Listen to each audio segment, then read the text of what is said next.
नमस्कार, खास बुलेटिन में आपका स्वागत है और मैं हूं आपके साथ सुमन पाल। बुलेटिन की शुरुआत करेंगे बड़ी खबरों के साथ। यूपी विधानसभा में शीतकालीन सत्र का आज दूसरा दिन है। सदन की कार्रवाई के दौरान मुख्यमंत्री योगी आदित्यनाथ एक बार फिर से प्रहार के अंदाज में नजर आए हैं और सीएम योगी ने विपक्ष पर तीखा हमला बोलते हुए सरकार की उपलब्धियां गिनाई हैं और विपक्ष पर प्रदेश की कानून व्यवस्था और विकास कार्यों को लेकर भ्रम फैलाने का भी आरोप लगाया है। मुख्यमंत्री योगी आदित्यनाथ ने कहा है कि डबल इंजन सरकार के प्रयासों से उत्तर प्रदेश आज विकास की नई ऊंचाइयों को छू रहा है। आइए सुनते हैं विधानसभा में सीएम योगी ने अपने तीखे तेवर में क्या कुछ कहा। न केवल एक भावनात्मक अभिव्यक्ति है अपितु हमारा अपने संवैधानिक मूल्यों के प्रति राष्ट्रीय कर्तव्यों का बोध भी हम सबको कराता है। यह राष्ट्र की आत्मा, संघर्ष और संकल्प का भी प्रतीक है। महोदय, जब वंदे मातरम अपनी रजत जयंती मना रहा था तब देश में ब्रिटिश हुकूमत थी।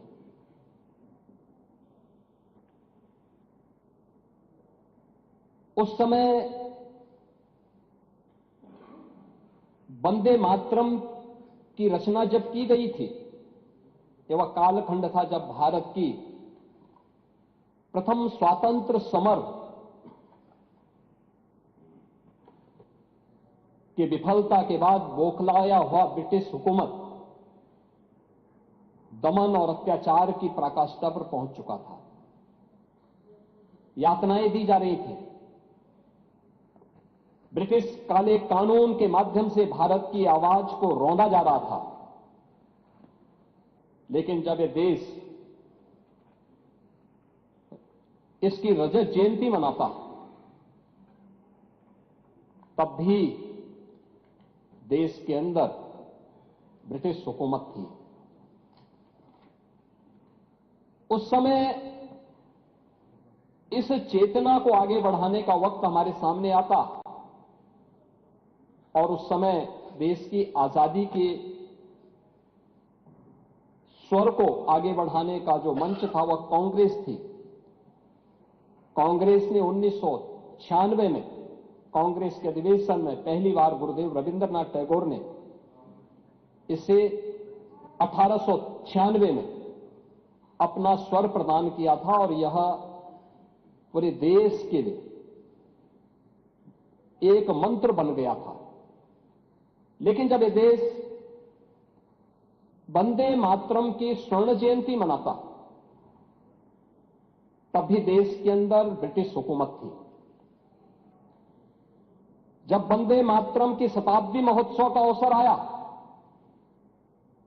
तब जिस कांग्रेस के मंच से पहली बार वंदे मातरम का गान हुआ था उस कांग्रेस ने देश के अंदर इमरजेंसी थोप करके संविधान के ही गले को दबाने का काम किया था।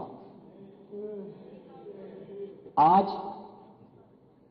150 वर्ष जब वंदे मातरम के पूरे हो रहे हैं तब हम आभारी हैं प्रधानमंत्री मोदी जी के, जिनके नेतृत्व में आज पूरी दुनिया के अंदर भारत पूरे आत्मविश्वास के साथ एक विकसित भारत की संकल्पना के साथ आगे बढ़ा है। और इसीलिए जो सपना था इस गीत के अमर रचयिता बंकिम चंद्र चट्टोपाध्याय का, वह सपना आज के एक भारत श्रेष्ठ भारत की संकल्पना के जनक भारत के यशस्वी प्रधानमंत्री मोदी जी के नेतृत्व में नया भारत उन सपनों को साकार करने की दिशा में आगे बढ़ा है। इसलिए यह चर्चा इस सदन में अत्यंत सामयिक है। महोदय, 1857 का प्रथम स्वातंत्र समर एक साथ पूरे देश के अंदर देश के स्वाधीनता संग्राम सेनानियों और क्रांतिकारियों ने आगे बढ़ाने का काम किया था। बैरकपुर में मंगल पांडे के नेतृत्व में, गोरखपुर में शहीद बंधु सिंह के नेतृत्व में, मेरठ में धन सिंह कोतवाल के नेतृत्व में, झांसी में झांसी की रानी लक्ष्मीबाई के नेतृत्व में देश के अंदर अलग अलग क्षेत्रों में देश की स्वाधीनता के लिए भारत का हर वह अमर सेनानी जो भारत की स्वाधीनता का पक्षधर था, वह लड़ने के लिए उत्सुक था। लेकिन इस प्रथम स्वतंत्र समर की विफलता के बाद जो लोगों में एक हताशा थी, एक निराशा थी, उस हताशा निराशा के कालखंड में देश की सुप्त चेतना को जागरूक करने के लिए जिस एक मंत्र की रचना हुई, वह हम सब इस बात को देख सकते हैं कि अंग्रेजी शासन का भय, उनका दमन और उनकी दमनकारियों की नीतियों के खिलाफ बंकिम चंद्र चट्टोपाध्याय के मन में उस समय, जो एक डिप्टी कलेक्टर के रूप में उस समय ब्रिटिश इंडिया के अंदर काम करते थे, उन्होंने उस समय जो कुछ भी भाव भारत की आम जनमानस के हो सकते थे, उसे अपने इस अमर रचना के माध्यम से देशवासियों के सामने प्रस्तुत किया और वास्तव में औपनिवेशिक मानसिकता के प्रतिकार के रूप में वंदे मातरम की रचना हम सबके सामने आई है। मान्यवर, जब हम वंदे मातरम की बात करते हैं तो यह मात्र एक काव्य नहीं था। यह मातृभूमि को के प्रति आराधना का, उसके उस सांस्कृतिक भावना को जो राष्ट्रवाद की एक अभिव्यक्ति के रूप में हम सबके सामने हो सकती है, जो हमारा वैदिक उद्घोष था, माता भूमि पुत्रोहम पृथिव्या का, उस भाव की अभिव्यक्ति का एक माध्यम यह गीत बना। पहली बार भारत माता एक भूभाग मात्र नहीं थी, बल्कि हर भारतीय की भावना बनी थी। पहली बार स्वाधीनता एक राजनीति मात्र नहीं थी, बल्कि हर भारतीय के लिए एक साधना बनी थी। बंकिम चंद्र चट्टोपाध्याय ने राष्ट्र की सोई हुई आत्मा को जगाने का संकल्प इस गीत के माध्यम से लिया था और सुजलाम सुफलाम मलयज शीतलाम सस्य श्यामलाम मातरम की पंक्तियों ने भारतीय मानस में चेतना का संचार किया।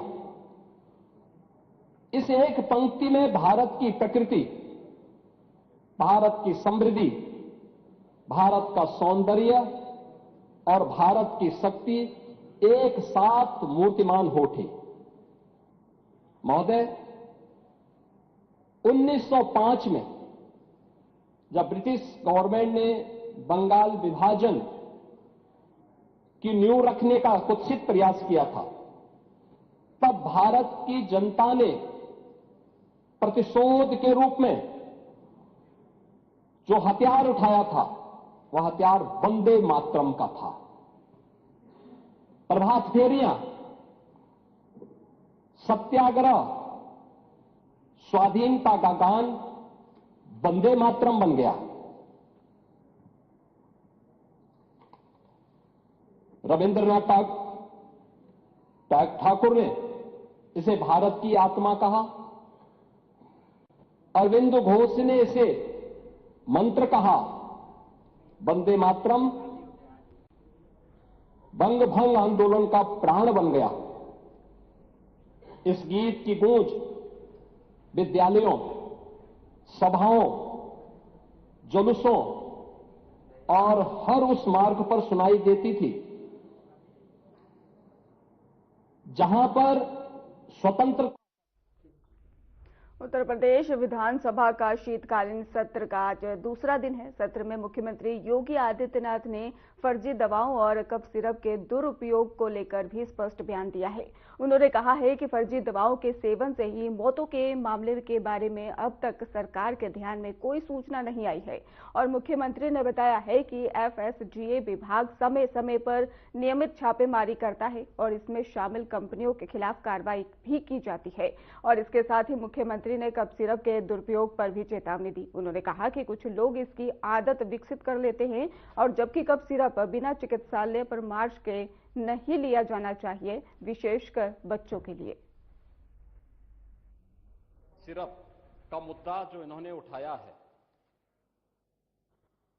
मुद्दा था नकली दवाओं के सेवन के कारण होने वाली मौतों का, और उसके बारे में हमने पहले ही बताया है कि नकली दवा के कारण होने वाले मौत के प्रकरण की कोई भी बात अभी तक शासन के संज्ञान में नहीं आई है और समय समय पर FSDA विभाग इसको लेकर के छापेमारी करती है, कार्रवाई करती है।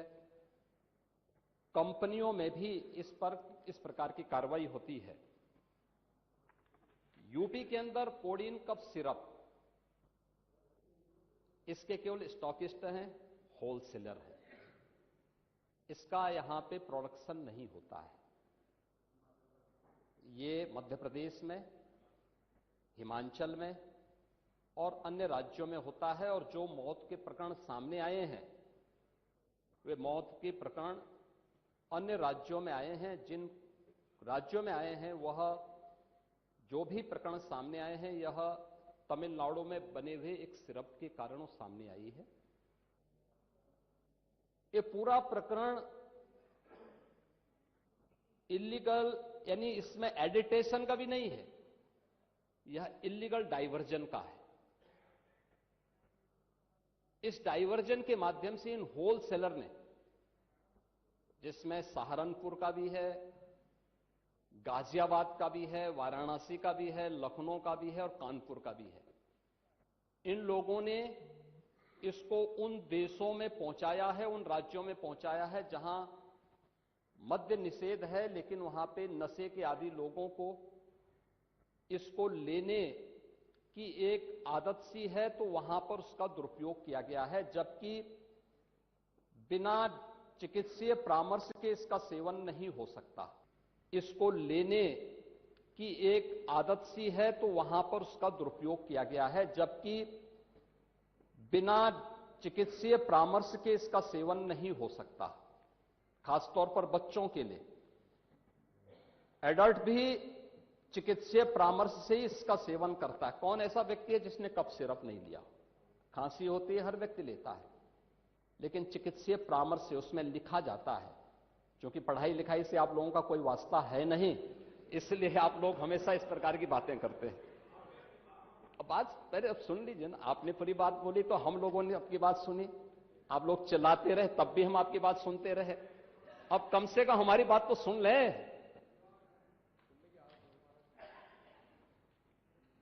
ये कार्रवाई सरकार ने की है और सरकार ने इसके लिए 79 अभियोग अब तक दर्ज किए हैं। इसमें 225 अभियुक्तों को इसमें नामजद किया है। 78 अभियुक्त अब तक गिरफ्तार हुए हैं। 134 फर्म पर एक छापेमारी की कार्रवाई हुई है और इसमें अब तक जिन क्षेत्रों में ये आई हुई, अलग अलग राज्यों से जुड़े हुए यह सभी केंद्र हैं और मुझे लगता है अगर आप इसकी गहराई में जाएंगे तो घूम फिर करके वही मामला है कि वो कहीं ना कहीं कोई ना कोई समाजवादी पार्टी से जुड़ा हुआ नेता या उनसे जुड़ा हुआ कोई ना कोई व्यक्ति उसकी चपेट में आता है। और इलीगल ट्रांजैक्शन भी जो हुआ है वह भी आपकी लोहिया बहाने के एक पदाधिकारी के अकाउंट के माध्यम से हुआ है।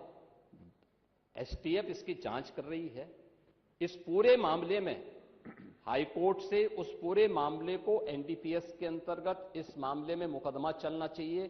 यह उत्तर प्रदेश सरकार ने इस लड़ाई को लड़ा है और उसको जीता है और इस मामले में कोई भी अपराधी छूटने नहीं पाएगा। और चिंता मत करिए, समय आने पर बुलडोजर एक्शन भी, उसकी तैयारी भी रहेगी।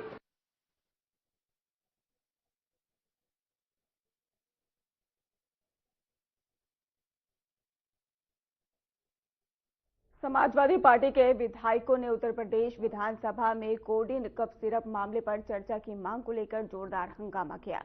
सपा विधायक हाथों में पोस्टर लेकर विधानसभा के वेल में पहुंचे और जहां पर सरकार के खिलाफ नारेबाजी की गई और विधायकों ने आरोप लगाया है कि कोडिन कफ सिरप मामले में ही सरकार की भूमिका संदिग्ध है और इस पर ही सदन में विस्तृत चर्चा कराई जानी चाहिए। हालांकि विधानसभा अध्यक्ष ने इस मुद्दे पर तत्काल चर्चा से इंकार कर दिया और स्पीकर ने सदन को संबोधित करते हुए कहा कि सरकार इस मामले में तथ्यों के आधार पर जवाब देगी, उचित समय पर स्थिति स्पष्ट की जाएगी। इसके बाद भी सपा विधायकों का विरोध कुछ समय तक जारी रहा, जिससे सदन की कार्रवाई प्रभावित हुई।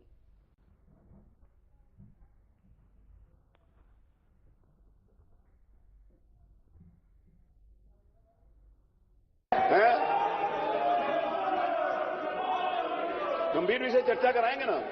नहीं, अगर गंभीर विषय है तो आप चर्चा चाहते हैं, आप नियम 56 के अंतर्गत अपनी बात कहिएगा ना जब आएगा तो। व्यवस्था यह है कि जिस समय नियम 56 आपका स्वीकार किया है, नियम 56 आएगा तो आपकी बात सुनेंगे। चलिए, नहीं मैं पहले कैसे कह सकता हूं किसी बात की चर्चा को? विषय आया नहीं, ना आपने विषय रखा है, ना सरकार ने जवाब दिया है। दोनों तरफ से जब तक नहीं आया तब तक मैं चर्चा कैसे मान सकता हूं? नहीं, आई एम सॉरी, मैं नहीं मान रहा। आप अपनी बात रखिए, सरकार का पक्ष आएगा उसके बाद विचार करेंगे ना। ऐसे कहां से होता है कि चर्चा करा लें?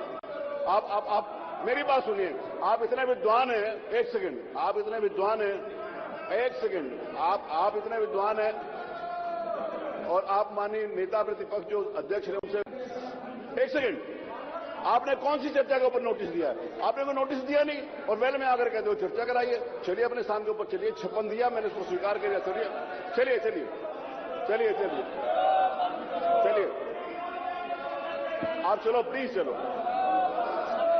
प्लीज चलो। अगर आप चाहते हो कि सकारात्मक चर्चा हो, आज आपने जो प्रश्न है, आप देखिए प्रश्न आप देखिए, प्रश्न चिकित्सा से संबंधित है, सारे महत्वपूर्ण विषय हैं। समाजवादी पार्टी के विधायकों को उत्तर प्रदेश विधानसभा परिषद ने सीढ़ियों पर ही कफ सिरप मामले समेत कई मुद्दों को लेकर जोरदार प्रदर्शन किया और प्रदर्शन के दौरान ही सपा विधायकों ने सरकार पर गंभीर आरोप लगाते हुए मामले की निष्पक्ष जांच और दोषियों पर कड़ी कार्रवाई की मांग की है। विधायकों का कहना है कि कफ सिरप मामले में सरकार ने ही कार्यप्रणाली पर उन्होंने सवाल खड़े किए हैं और इसके अलावा ही उन्होंने अन्य जनहित से जुड़े मुद्दों को भी उठाया और प्रदेश सरकार से तत्काल समाधान की मांग की है। प्रदर्शन के चलते कुछ समय के लिए विधानसभा परिसर में राजनीतिक हलचल भी तेज नजर आई और सपा विधायकों ने चेतावनी दी है कि यदि सरकार ने मांगों पर गंभीरता से विचार नहीं किया तो विरोध और तेज किया जाएगा।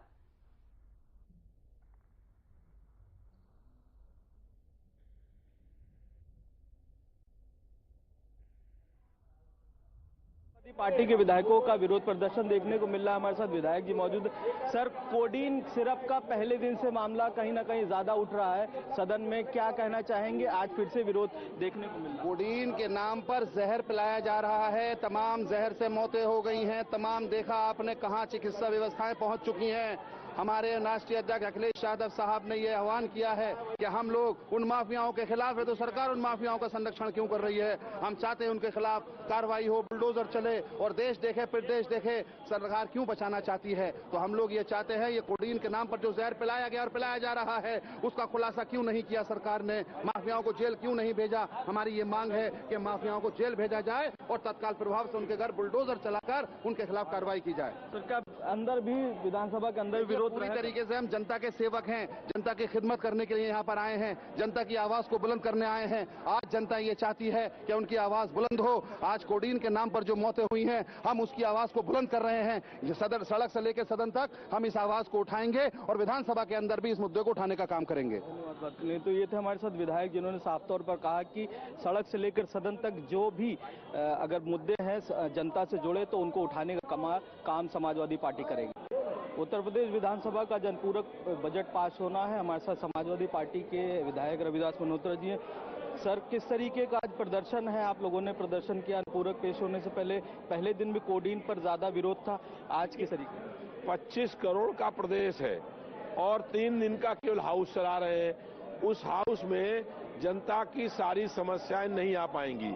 जनता की समस्याओं का भाजपा की सरकार के पास जवाब नहीं है, इसीलिए इस सत्र को छोटा करने का काम किया है। कोडीन कफ सिरप जो है वो उत्तर प्रदेश का सबसे बड़ा घोटाला है और इसमें हजारों करोड़ रुपए का घोटाला हुआ है और इसमें जो मुख्य अपराधी है, माफिया है, सरगना है, उन सब लोगों को भाजपा की सरकार बचाने का काम कर रही है। हमारी मांग है कि आपने गरीब लोगों की झुग्गी झोपड़ी के ऊपर बुलडोजर लाने का काम किया और आज जो बड़े अपराधी हैं उनको बचाने का काम हो रहा है। अगर आज ही भाजपा की सरकार उनके मकानों को बुलडोज कर देगी तो हम मानेंगे कि भाजपा की सरकार उन अपराधियों के साथ नहीं है। और अगर आज बुलडोज नहीं करती है, इसका मतलब है कि भाजपा की पूरी सरकार कोडीन माफियाओं को बचाने का काम कर रही है, जिन्होंने बच्चों के जीवन के साथ खिलवाड़ करने का भी काम किया है। धन्यवाद। बात करने तो ये थे हमारे साथ रविदास मल्होत्रा विधायक, जिन्होंने साफ तौर पर कहा कि सरकार कहीं ना कहीं कोडीन मामले पर हीला हवाली कर रही है। और हालांकि इससे पहले मुख्यमंत्री योगी आदित्यनाथ ने स्पष्ट रूप से सदन में कहा था कि जो इस पूरे मामले पर सम्मिलित लोग हैं उनको बख्शा नहीं जाएगा। सपा का विरोध प्रदर्शन एक बार फिर शुरू हुआ है। हमारे साथ विधायक जी मौजूद हैं, मोहम्मद हसन साहब। सर, आपने कोडीन की बोतल कर लिया हुआ है, हाथ में तख्ती है, क्या कहना चाहेंगे, किस तरीके का विरोध? देखिए, हम लोग सदन के माध्यम से पूरे प्रदेश के 26 करोड़ की आबादी के लिए आबादी की जो जनहित की बातें हैं उसको रखने का इंतजार करते हैं और जब वो इंतजार का घड़ी खत्म होता है तो ये पता चलता है कि 3 दिन का बहुत कम समय दिया जाएगा और उसमें भी सरकार जिन जिन मोर्चों पर घिरती है तो उससे ध्यान को भटकाने के लिए उस समय को कम समय को भी खत्म करने का काम किया जाएगा। भाई, वंदे मातरम कभी भारतीय जनता पार्टी ने क्या आजादी से पहले पढ़ा, आजादी के बाद पढ़ा? और अगर पढ़ने का बड़ा शौक है तो 30 दिन का आप समय कीजिए, 30 दिन के लिए चर्चा कराइए, एक एक सदस्य वंदे मातरम की बात कीजिए, हम सब तैयार हैं। हमारे साथ विधायक जिन्होंने साफ तौर पर कहा कि वंदे मातरम पर चर्चा के लिए समय कम है, बजट का जो सत्र है, शीतकालीन सत्र, उसमें समय कहीं ना कहीं बढ़ाए तो जो जनता से जुड़े मामले हैं उस पर ज्यादा बात की जाएगी। कैमरा से राम सिंह के साथ अमन प्रधान, RNTV नेशनल। जनपद बिजनौर में हरिद्वार रोड पर नागल थाना क्षेत्र के ज्वालपुर के पास तेज रफ्तार कार की डंपर से जोरदार टक्कर हो गई। हादसे में कार सवार 4 लोगों की मौके पर ही मौत हो गई। टक्कर इतनी तेज थी कि कार के परकच्चे उड़ गए और इसके साथ ही बताया जा रहा है कि सभी मृतक एक जलसे से लौट रहे थे और हादसे के समय ही घना कोहरा छाया हुआ था। लोगों का आरोप है कि कार के एयर बैग नहीं खुले और जिससे सभी के सिर में गंभीर चोटें आई हैं, जान नहीं बच सकी।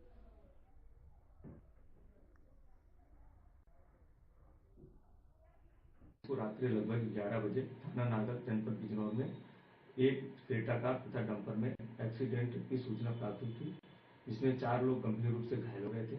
इन्हें तत्काल पुलिस द्वारा जन सहयोग से चिकित्सीय उपचार में भिजवाया गया था, जहां उनकी मृत्यु हो गई है। मृतकों की पहचान कारी इकबाल थाना नागल, अशफाक सलाउद्दीन तथा एहतेशाम थाना मंडावली के रूप में की गई है। मृतकों के परिजनों को सूचना दे दी गई है। मृतकों के संबंध में नियमानुसार पंचायतनामा पोस्टमार्टम की कार्रवाई कराई जा रही है। जो जांच की गई उसमें जो अभी तक तथ्य प्राप्त हुआ है उसमें यह बात पता चली है कि क्रेटा कार ओवर स्पीड थी तथा पीछे से डंपर में टक्कर मारी तथा इस संबंध में अन्य आवश्यक विधिक कार्रवाई भी की जा रही है। जनपद बिजनौर के थाना नांगल क्षेत्र में भीषण सड़क हादसा हुआ, जिसमें कार सवार 4 लोगों की दर्दनाक मौत हो गई। बताया जा रहा है कि कार सवार एक निजी कार्यक्रम से घर वापस लौट रहे थे। इसी दौरान घना कोहरा होने के कारण कार जो है खनन के डंपर से टकरा गई, जिससे भीषण सड़क हादसा हो गया और 4 लोगों की दर्दनाक मौत हो गई। मौका पहुंची स्थानीय पुलिस और लोगों ने बामुश्किल चारों के सबको कार से बाहर निकालकर पोस्टमार्टम के लिए जिला अस्पताल बिजनौर भिजवा दिया है और पुलिस घटना की जांच पड़ताल में जुटी हुई है। तो वहीं घटना से परिजनों में कोहराम मच गया और इलाके में सनसनी फैल गई। बताया जा रहा है कि इन दिनों घना कोहरा होने के कारण जगह जगह भीषण सड़क हादसे हो रहे हैं। अभी फिलहाल देखा गया है कि जो परिजन है उनका रो रो कर बुरा हाल है। नारायण टीवी नेशनल के लिए प्रीतम सिंह बिजनौर। फिलहाल खास बुलेटिन में बस इतना ही। आगे की खबरों के लिए आप देखते रहिए हमारा चैनल। धन्यवाद।